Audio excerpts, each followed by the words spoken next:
Alors, il faut qu'on passe en revue cette matrice, parce qu'en fait, cette matrice, c'est le modèle de PMP. Vous avez les processus, vous avez les tools and techniques, tout ça, c'est très bien, mais il y a un moment donné où tous ces processus s'articulent les uns avec les autres d'une manière assez logique.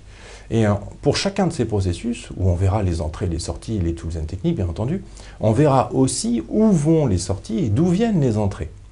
Et donc là, cette diapo-là, et puis la suivante, la 57 et la 58, vous allez vous la mettre sur votre réfrigérateur chez vous, sur votre pare-brise de voiture si vous venez au travail en voiture, dans votre sac pour que vous puissiez la sortir dans le métro ou que sais-je. Hein, mais voilà, ça va devenir un incontournable. Il faut que vous l'ayez dans la tête. Et vous allez voir que la plupart des processus, vous pouvez les repositionner. Hein, les connaître par cœur, vous n'êtes pas obligé de les connaître tous par cœur. Mais par contre, il faut absolument savoir les repositionner. Ça, c'est un impératif. Alors, comment est-ce qu'on lit cette matrice? Il n'y a pas grand-chose de compliqué parce qu'on a déjà parlé de pas mal de choses dans tout ça, et donc vous n'allez pas être perturbé. Regardez, vous retrouvez IPEMC, horizontalement, les 5 process groups, Project Management Process Group, comme ça figure tout en haut de ce dessin. Initiating Process Group, c'est là où on va faire l'élaboration, où on va développer le projet de charter, et il y aura dans la diapo d'après un autre processus qui est Identify Stakeholders. Ensuite, vous avez le Planning Process Group, où là, on va être dans la planification, comme son nom l'indique, et là, vous allez retrouver du monde, parce qu'évidemment, on est dans une approche classique, vous l'avez remarqué, hein, PMP, c'est pas agile, hein, c'est pas fait pour ça. C'est fait pour consolider les choses, pour être sûr de construire un plan qui va permettre d'arriver à l'objectif voulu. Et donc c'est normal que j'ai une majorité de processus dans la planification pour être sûr de verrouiller tous les aspects, en tout cas de maîtriser au mieux les risques. Ensuite, je vais être dans l'exécution, dans l'Executing Process Group, où là je vais retrouver Direct and Manage Project Work, et puis je vais retrouver également le management de la connaissance. Ça c'est un petit nouveau dans la version 6 qui manquait quand même sacrément parce qu'on ne savait pas très bien qui s'occupait de la consolidation de l'expérience dans la version 5. Monitoring and Controlling Process Group, c'est tous les processus de contrôle. Alors là, c'est simple pour les processus de contrôle. Vous aurez toujours à peu près le mot contrôle dans le nom du process. Donc ça a été bien homogénéisé. La version 4, c'était un peu n'importe quoi. Là, maintenant, ça devient vraiment très standard. Du coup, c'est pas compliqué de repositionner les process de contrôle. C'est marqué dessus comme le port salut. Et puis, vous avez le dernier process group qui est le Closing Process Group. Il n'y a qu'un seul processus, Close Project or Phase, qui va permettre soit de clore entièrement le projet, c'est-à-dire le projet il est terminé, ou bien de clore une phase du projet. Vous vous souvenez que dans un projet, il peut y avoir éventuellement plusieurs phases, avec à chaque fois une phase gate qui permet de valider la phase qui vient de s'écouler. Maintenant, verticalement, ça vous avez, enfin horizontalement, vous voyez à quoi ça fait référence. Il n'y a pas grand-chose d'extraordinaire là-dedans, c'est un cycle de vie de projet qui est classique. Maintenant, c'est verticalement qu'on va trouver des choses vraiment intéressantes. Dans l'intégration, ça c'est ce qu'on appelle les knowledge areas. Dans le knowledge area project integration, on a tous les process transverses de PMP. On va retrouver développer le project charter. Développer le project charter, c'est un process transverse parce qu'il faut être sûr de comprendre le sujet du projet sous tous ses aspects. Même si on n'en connaît pas grand-chose à cette étape-là, à ce moment-là, il faut quand même s'assurer que tout le projet va être viable. Évidemment, avec les données dont on dispose, avec un niveau de précision qu'on détaillera quand on sera dans les costs, par exemple. On vous dira, attention, quand vous êtes à cette étape-là, vous ne pouvez pas être plus précis que moins 25 plus 75%. Ça ne sert à rien de vouloir être plus précis que ça, on ne connaît pas bien le sujet. Et même si on passe des semaines et des semaines à essayer de le creuser, le sujet, comme on va découvrir ce sujet au fur et à mesure, toutes nos hypothèses de base vont certainement se retrouver dans l'eau. Donc on ne peut pas être plus précis qu'un certain pourcentage qui provient de multiples retours d'expérience de milliers de professionnels à travers le monde. Et du coup, comme on ne peut pas être plus précis que ça, il faut utiliser des techniques qui sont adaptées, comme du parametric estimation ou ce genre de choses-là. On reviendra là-dessus longuement. Ensuite, on a tout ce qui est Develop Project Management Plan. Alors, ce Develop Project Management Plan, c'est le processus qui va articuler la planification de tous les autres knowledge areas. Le Project Development Plan, le PMP, Project Management Plan, eh bien, en fait, il va contenir le Plan Scope Management, le plan de gestion du scope, le plan de gestion du schedule, le plan de gestion des coûts, le plan de gestion de la qualité. En fait, ce PMP va regrouper l'ensemble des plans des 10 knowledge areas sous une forme intégrée. Et c'est pour ça que ce PMP, ce gros document-là, il porte le même nom que la méthodologie, je suis désolé, ce Project Management Plan, on pourrait très bien le donner à une entreprise extérieure pour qu'il nous réalise le projet. En fait, c'est tout l'objet du PMP, qu'il soit autoconteneur, en fait. Ensuite, vous avez Direct and Manage Project Work dans l'étape, le groupe d'exécution, parce que exécuter le travail, c'est essentiellement transverse aussi. C'est pour ça qu'on trouve ça dans l'intégration. C'est parce que je vais diriger le travail sous tous ses aspects, de manière à être conforme au livrable, d'être conforme au schedule, d'être conforme au coût, à la qualité. On est essentiellement transverse. On va retrouver également le 4.4 qui est le Manage Project Knowledge, où là on va consolider toutes les connaissances de l'ensemble de la gestion de projet. On va avoir Perform Integrated Change Control. Ensuite, on va passer dans le Monitoring and Control Process Group. On va avoir le Monitor and Control Project Work, où là on va s'assurer que tous les aspects du projet sont bien maîtrisés, qu'il n'y a pas de dérive en périmètre, de scope creep, qu'il n'y a pas de dérive en schedule, qu'il n'y a pas de dérive dans les coûts, de manière à éventuellement proposer des actions correctrices pour rester dans les baselines. Vous avez ce que j'appellerais PIC, Perform Integrated Change Control, ce qui est quand même long à dire et on va s'y référer souvent. PIC, c'est un des process les plus importants, parce qu'évidemment, il va y avoir des demandes de changement au périmètre. Bien sûr, il va y avoir des demandes de changement de manière globale, mais il faut que ces changements ils soient maîtrisés, il faut que ces changements ils soient évalués, de manière à ce que si on les met en œuvre, on sache quels vont être les impacts sur le planning, sur les coûts, sur le périmètre lui-même, sur la qualité ou que sais-je. Et enfin, le dernier process transfert, c'est la phase de clôture. On va clore la phase, le process de clôture, pardon, où on va clore la phase, on va clore le contrat, on va clore les contrats ou le projet. Voilà les différentes grandes étapes d'intégration où on voit bien que, en fait, toutes ces activités-là, elles sont complètement transverses. Elles vont reprendre l'ensemble des autres knowledge areas. Si on passe dans le knowledge area, Project Scope Management, on va s'occuper de définir le périmètre et de faire en sorte que le périmètre ne varie pas tout le long du projet, ou bien, s'il y a variation du périmètre, c'est parce que ça fait suite à une demande de changement qui a été évaluée et dont l'impact est maîtrisé et pour lequel le sponsor, qui est le représentant de l'entreprise, a donné son accord. Principalement, on va retrouver les différents processus dans Planning et dans Monitoring and Controlling. Parce qu'en fait, et là on va retrouver toujours ce mode de fonctionnement-là. Quand je suis dans le Project Scope Management, je commence par le Planning Process Group, j'ai rien en Initiating. Et là, je commence par écrire le plan de gestion de mon périmètre. Comment est-ce que je vais faire pour gérer mon périmètre tout le long du projet? Comment je vais faire en sorte de le contrôler? Comment je vais faire en sorte de construire la baseline? Comment je vais faire en sorte de m'assurer qu'il ne dérive pas ce périmètre? Et bien ça, je vais le documenter dans un plan. Et pour chaque knowledge area, vous avez un plan qui correspond à ce knowledge area. Vous avez un scope management plan, vous avez un schedule management plan, vous avez un cost management plan, etc. Je ne vais pas vous les faire les 10, parce que c'est dans ces différents plans qu'on va gérer la partie qui correspond du project management plan. Le project management plan reprend l'ensemble de ces plans qui sont liés à chacun de ces knowledge area. Une fois qu'on a défini les règles, parce que ça va être ça en fait les management plans, c'est les règles de gestion, là en l'occurrence le 5.1 du périmètre. Et bien on va commencer le travail sur le périmètre. Et le travail sur le périmètre, il commence par collecter les requirements, collecter les exigences, comme on dit en français. De quoi ont besoin les utilisateurs? Quelles sont les fonctionnalités du produit ou du service? C'est quoi les exigences? C'est quoi les fonctionnalités du produit, du logiciel ou ce genre de choses-là? Ça s'appelle des requirements. On va avoir un certain nombre de méthodologies, de tools and techniques, bien entendu, c'est tout ce qu'on va faire tout le long de la formation. Moi, je serais tenté de dire, pour aller plus loin dans cette compréhension des requirements et l'élucidation des besoins, vous avez un référentiel qui va quand même beaucoup plus loin que ça, qui est CBAP, Certified Business Analyst Professional, et qui est vraiment le référentiel qui permet de faire de la business analyse et de fournir aux chefs de projet de quoi maîtriser les requirements et tout leur cycle de vie. PMP, c'est pas fait pour ça. D'ailleurs, ils ont sorti Professional Business Analyse, le PMI, pour essayer de combler ce manque-là. Néanmoins, on a déjà vu les chiffres en début de formation. PBA ne prend pas, parce que c'est pas suffisamment, adapté au métier de business analyse. Le PMI, c'est le Project Management Institute. Il y a d'autres structures qui sont vraiment spécialisées dans la business analyse, comme l'IBA par exemple. Une fois qu'on a collecté les requirements en 5.2, On va se baser sur cet ensemble de requirements pour définir un scope. Ça, c'est le 5.3. Ce scope, ça va être mettre tout le monde d'accord pour que chacun sache exactement ce qu'on va livrer.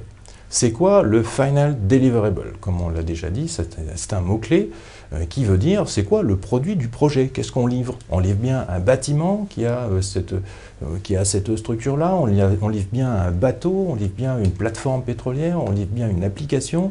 Qu'est-ce qu'on livre? Et du coup, ce scope, il va servir de vente en fait à l'ensemble des parties prenantes. On va expliquer à l'ensemble des parties prenantes tout ce qu'on va vendre, ce qu'on va réaliser.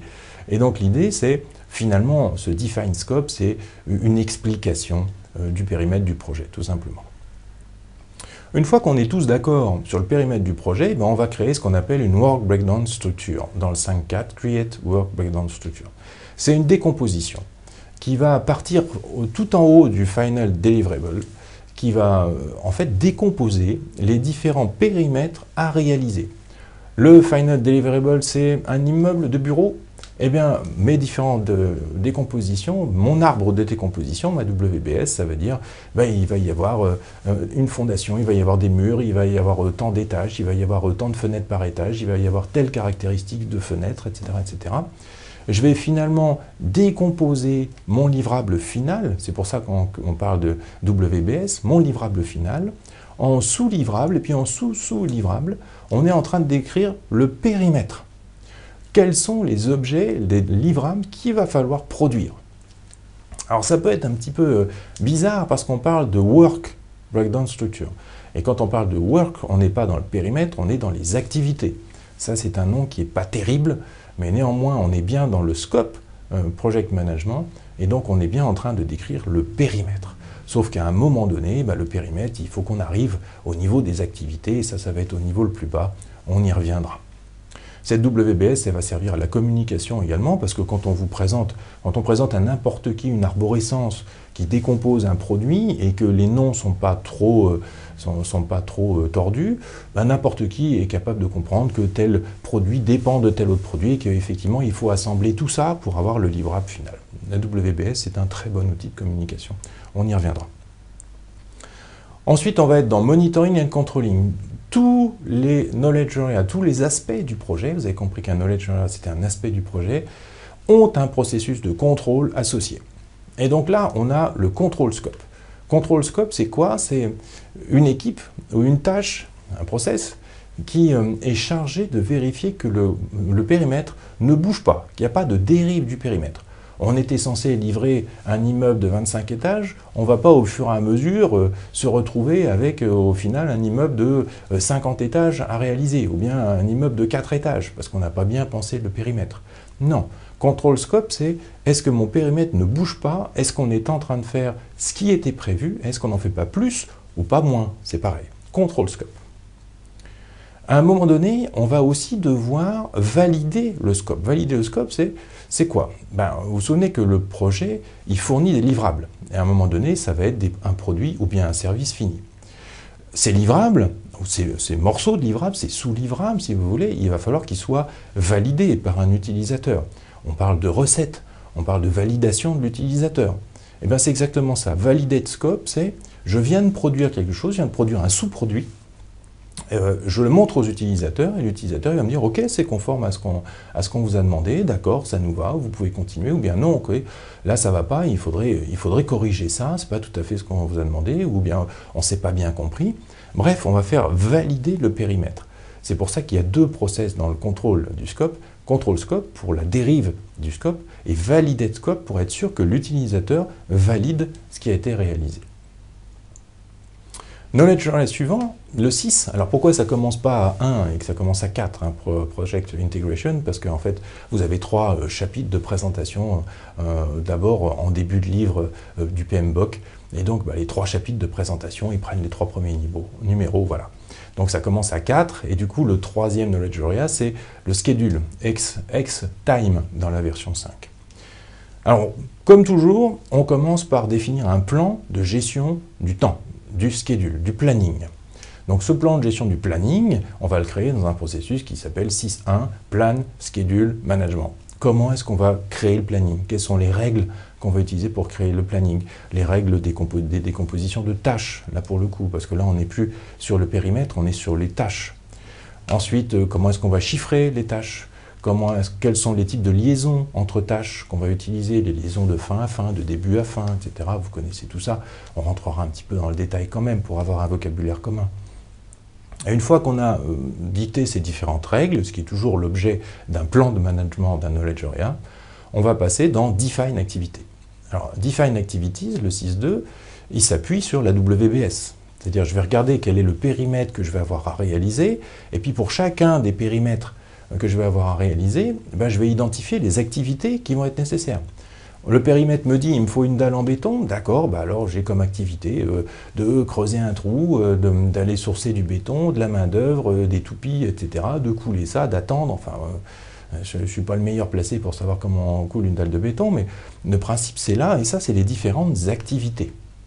Ensuite, ces activités, d'abord on en fait la liste, et ensuite on va les séquencer. C'est-à-dire qu'on va dire, il faut faire ça avant ça, ça avant ça, ça après ça, etc., de manière à les mettre dans l'ordre. Ensuite, on va estimer la durée des activités. C'est-à-dire, à un moment donné, voilà, je dois couler une dalle de 200 mètres cubes, ça va me prendre 1 mois et demi, parce qu'il faut qu'elle sèche quand même, c'est pas plus mal. Et du coup, ça va me prendre 1 mois et demi. Ensuite, il va falloir que je m'occupe des différentes ressources qui vont m'être nécessaires pour couler cette dalle et réaliser ces activités. Là, on va être dans le domaine du resource management. On verra ça un tout petit peu plus tard. Et une fois que j'ai toutes ces données-là, que j'ai les activités, que j'ai leur estimation, que j'ai les différentes ressources qui vont être nécessaires pour réaliser ces activités, là, je peux commencer à faire un planning. Et là, le planning, ça s'appelle un schedule. Et donc, le 6.5, c'est le dernier processus du planning du schedule, c'est Develop Schedule. Et là, je vais avoir un planning avec des dates, des jalons, tout ce qui va bien, de manière à tenir les délais qui nous ont été donnés à l'origine pour le projet. Comme tout le knowledge area, j'ai un process de contrôle du schedule, un process de contrôle du knowledge area lui-même. Comment je vais faire pour...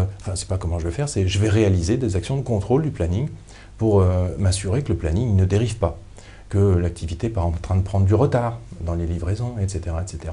Évidemment, il ne s'agit pas de regarder le coût ou bien le planning pour savoir si le projet il avance.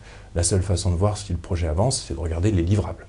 Néanmoins, je vais m'assurer que le planning, lui, il ne dérive pas non plus. Contrôle schedule. Une fois qu'on a fait tout ça, on va s'occuper des coûts. Alors, ce n'est pas forcément séquentiel verticalement, vous avez bien compris. En fait, tout ça est un peu dans n'importe quel sens. Ça va dépendre des entrées et des sorties. C'est là où le modèle, par contre, du PMP n'est pas super clair. C'est qu'on ne sait jamais dans quel ordre ça doit être fait, ce truc-là. Bien sûr, on commence par Develop Project Charter. Ensuite, on va faire le PMP, Develop Project Management Plan. Mais dès qu'on fait ça, en fait, on donne naissance à tous les autres processus, parce que pour faire le PMP, il me faut le Scope Management Plan, le Schedule Management Plan, etc. Donc, il faut, voilà, c'est assez itératif, c'est assez un peu dans tous les sens, ça peut faire penser à ça. Bien sûr, il y a des entrées et des sorties, ça ne se fait pas dans n'importe quel ordre, mais le séquençage est quand même pas évident. Là, je vais être dans les coûts, le paragraphe 7, le chapitre 7. Comme toujours, je m'occupe des coûts, donc j'ai un plan de gestion des coûts. C'est-à-dire comment j'évalue mes coûts, comment je vais financer mon projet, à quel moment je vais avoir besoin des finances de mon projet, c'est-à-dire à quel moment je vais consommer les budgets, comment je vais contrôler les coûts, comment je vais faire mes estimations. Tout ça, c'est dans le Cost Management Plan. Ensuite, j'ai un deuxième processus qui est l'estimation des coûts, Estimate Cost. Une fois que j'ai les différentes activités, je vais me préoccuper de savoir quel va être le coût de ces différentes activités.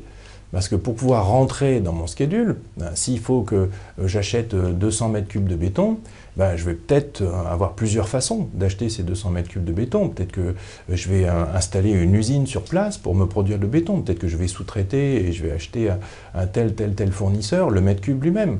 Bref, je vais peut-être avoir différentes solutions. Alors, on va être en plus dans le besoin en ressources. Et tout ça, ça va me nécessiter que j'évalue les coûts de chacune de mes solutions et que je détermine la meilleure solution, bien entendu. Donc je vais avoir à estimer les coûts, de la même manière que je vais estimer la durée des activités. Dans 6.4, j'avais Estimate Activity Durations, c'est la même chose. Et une fois que j'ai l'ensemble de ces coûts et que j'ai fait les choix qui vont bien par rapport à ces coûts, au mode de réalisation des différents périmètres, et bien là, je vais pouvoir déterminer mon budget. Et le budget du projet, c'est ce qu'on appelle la back budget at completion. C'est le budget global du projet, inclut un certain nombre d'autres éléments, comme la management réserve, on verra ça quand on sera dans les coûts. Et bien sûr, ce budget, ça va être notre baseline. Vous vous souvenez, notre belle courbe en S, ça va être la courbe de consommation du budget. Et donc, j'ai un process de contrôle des coûts, puisque là, j'ai un knowledge area cost, qui va s'assurer que les coûts ne dérivent pas et qu'on est bien sur la fameuse courbe en S qu'on a identifiée et qu'on a projetée pour le projet. Donc, contrôle cost. Ça ne s'arrête pas là, évidemment, parce qu'on a 10 knowledge areas. Et à un moment donné, il faut bien qu'on parle de la qualité des produits et des services qui sont réalisés. Donc pareil, dans le planning process group et dans le management, dans le knowledge area quality, j'ai un plan quality management. Comment je vais gérer la qualité tout au long de mon cycle de vie de projet. C'est-à-dire quelles sont les méthodes qualité que je vais utiliser. Quels sont les outils qualité. On va peut-être parler de carte de contrôle ou bien le fait de faire des revues qualité, etc., etc. Je vais donner les règles de gestion de la qualité à travers tout mon projet. Dans l'executing process group, je vais retrouver manage qualité, comment je vais gérer la qualité au quotidien. Et puis dans control quality, c'est les opérations de contrôle, c'est-à-dire les inspections, c'est-à-dire les mesures par échantillonnage. Je vais regarder un certain nombre de produits qui sortent de mon projet. Je suis en train de construire un bâtiment, je vais regarder, je vais faire un contrôle qualité sur les fenêtres, sur les murs, sur l'isolation phonique, sur les planchers, tout ce que va contenir en termes de périmètre mon produit. Et donc je vais faire des opérations de contrôle, d'inspection, d'échantillonnage, et ces données, je vais les donner à Manage Quality qui va en assurer la conformité. Avant ça s'appelait Assure Quality, et maintenant ça s'appelle Manage Quality, c'est un tout petit peu plus clair. Mais c'est toujours la même chose, J'ai besoin de données de qualité pour pouvoir assurer la qualité. Ensuite, je vais être dans Resource Management, Project Resource Management. Alors avant, ça s'appelait Human Resources. Mais en fait, alors non pas qu'on achète des personnes comme on achète du mètre cube de béton, mais c'est toujours de la ressource au sens large. Et du coup, j'ai un plan de gestion de mes ressources, où je vais avoir un plan de disponibilité de mon personnel. Je vais avoir un plan de disponibilité de mes équipements, de mes matériels. Et donc, on va parler de RBS, Resource Breakdown Structure, parce qu'en face de la WBS, j'ai une RBS qui va conditionner ma capacité à faire, finalement. Si j'ai besoin de 50 employés pour couler ma dalle de béton et que j'en ai que 10, ça va avoir évidemment un impact sur le planning. Il faudra que je mette plus de temps. Donc, j'ai un plan de gestion de mes ressources. Où sont mes plannings de disponibilité, à quel coût et cette ressource-là, humaine ou matérielle, etc., etc.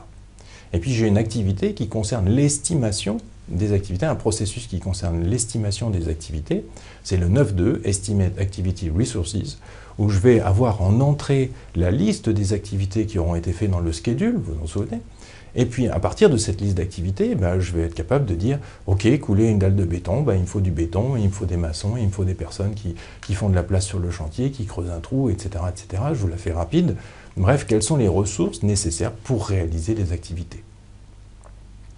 Ensuite, en 9.3, là on est dans l'exécution, c'est normal qu'on soit dans l'exécution. À ce niveau-là, lorsqu'on veut acquérir des ressources, au sens large, embaucher du personnel, louer du matériel, acheter du matériel, des équipements. Ça, c'est 9.3, Acquire Resources. Et puis, il y a un volet un petit peu spécifique lié aux ressources humaines, où on va avoir un processus qui va s'appeler de développer, Develop Team, où là, on va être dans le team building, on va être dans la constitution des équipes, dans le fait qu'on soit dans la mesure de la performance, de la formation. Et puis le 9.5 Manage Team, où là on va être dans l'amélioration de la performance de l'équipe, dans le contrôle de la performance de l'équipe et dans l'amélioration continue de la performance de l'équipe. On a bien sûr un processus qui va s'occuper de contrôler les ressources, de contrôler la disponibilité des ressources, de contrôler la non-surutilisation des ressources et la juste utilisation des ressources et Control Resources, bien sûr, dans Monitoring and Control. Knowledge area suivant, on a la communication. Alors là, on a dit qu'un chef de projet, ça passait 80% de son temps à communiquer. Vous vous souvenez de ce chiffre-là? Ça, c'est un chiffre à retenir, il est extrêmement important. On va donc planifier la gestion des communications, 10.1, comment est-ce qu'on va communiquer, quels sont les moyens de communication, quels sont les médias, à quelle fréquence, comment consolider la communication. On a déjà dit que c'était la PMO qui s'occupait de ça. Bref, on va donner les lignes directrices de la communication. Ensuite, on va manager les communications, c'est-à-dire on va communiquer, c'est-à-dire qu'on va envoyer les mails, on va produire les rapports, on va les consolider, on va disséminer l'information, puis on va monitorer les communications. Alors c'est le seul process, en gros, enfin, il y a deux process qui ne commencent pas par contrôle, mais par monitor, tout simplement parce que dans les communications, on ne peut pas contrôler complètement la communication, on peut la superviser. Par contre, on peut faire en sorte que l'information elle soit bien passée et elle ait été acquise. Parce qu'il ne s'agit pas juste de balancer un mail et de passer à la suite. Il faut s'assurer que le message il est bien passé. Et quand on ne s'assure pas que le message est bien passé, eh bien, c'est là où on se rend compte qu'il y a des dysfonctionnements de communication. Et tout ce qui est barrière, tout ce qui est barrière du langage, de la culture, etc., ça on le voit dans plein de communications parce que c'est important de comprendre quelles peuvent être les barrières à la communication et à la correcte compréhension des messages qui sont passés. Ensuite, on entre dans la gestion des risques. Ça, c'est le chapitre 11, où, comme toujours, systématiquement, on va planifier les risques. Alors, planifier la gestion des risques, c'est-à-dire quels sont les plans de réponse aux risques que je vais utiliser. Et on va parler de mitigation, on va parler de transfert, on va parler d'acceptation, de refus, etc., en fonction du fait qu'on soit dans les opportunités ou dans les menaces. Hein, c'est les deux types de risques. Ensuite, je vais identifier les risques. Je vais identifier les risques dès que je suis à l'étape de charter. Parce que dès l'étape de charter, je peux avoir identifié un certain nombre de risques majeurs qui pourraient compromettre la réalisation des objectifs de l'entreprise et du projet. Mais je vais aussi utiliser en permanence l'identification des risques. L'identification des risques, c'est de l'ongoing operation. À tout moment, mon registre des risques, je peux l'enrichir d'un certain nombre de risques que je viens d'identifier.